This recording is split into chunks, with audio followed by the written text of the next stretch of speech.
My ex chose my abusive mother-in-law over me and came crawling back a year later. My ex and I were together for 10 years. His mother was a nightmare.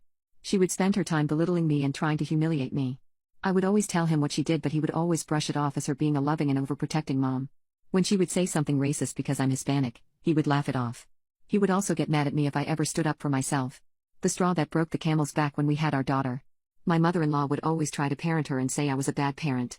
My daughter has an irritable colon and she cannot ingest any kind of oils or artificial things, but she fed my 3-year-old daughter essential oils to make her go to sleep.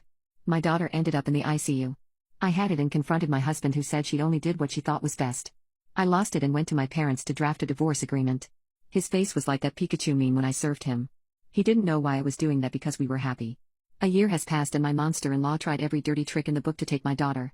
She accused my brother of roping her, me of neglect, taking substances, and of endangering my daughter by leaving a random man in my house.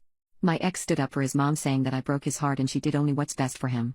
Luckily I got good representation and got my daughter full-time minus some weekends because I could prove that my daughter was endangered by his mother.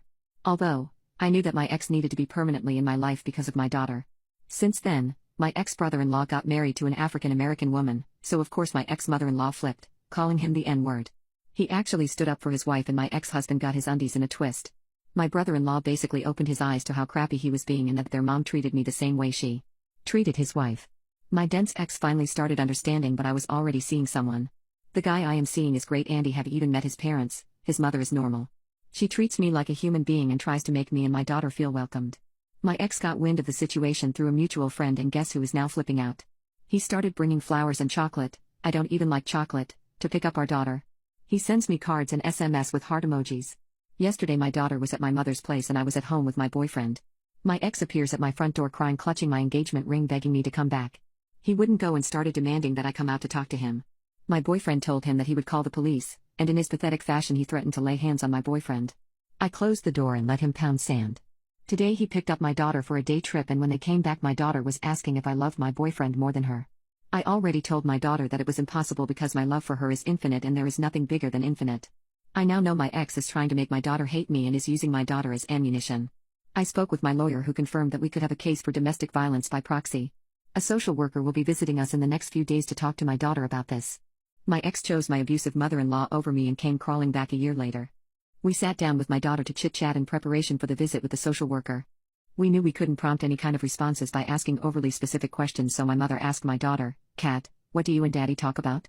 Kat just listed many toddler things like kindergarten, games, etc. My relief was short-lived. He also shows me pictures of houses and tells me I can now have 2 rooms with loads of stuff. I ask if her dad is buying a new house. It turns out that Nut wants to take my daughter out of the country. He shows her pictures of beach houses and even bought her a bag so she can put her stuff inside it. He told my daughter to keep this as a secret because mommy would get sad if she knew that daddy was going away. I didn't have enough evidence to request an emergency child custody, so my lawyer and I had to work on steps to prevent her abduction. We got a custody decree that included provisions including passports, travel restrictions, etc. We also had to be very wary of the signs. He in fact quit his job, and on a realtor's page, I saw that he was putting his mother's house on sale. That, in my daughter's words, was all we needed to notify law enforcement for them to keep an eye out. I couldn't prevent my daughter from seeing her father, so we tried to continue business as usual without my daughter suspecting anything. I got a call from the police department regarding the passport situation. My daughter's passport expired recently and my ex-husband had tried to request a passport for my daughter without my knowledge. He was investigated because he violated the decree, and it was found out that my monster-in-law had bought 3 tickets with no return date to Mexico. We had the hearing yesterday and I got sole custody of my daughter temporarily. My ex has visitation rights, but he can't take her anywhere. I was cursed out by my ex and ex-mother-in-law. They said they will try to contest this.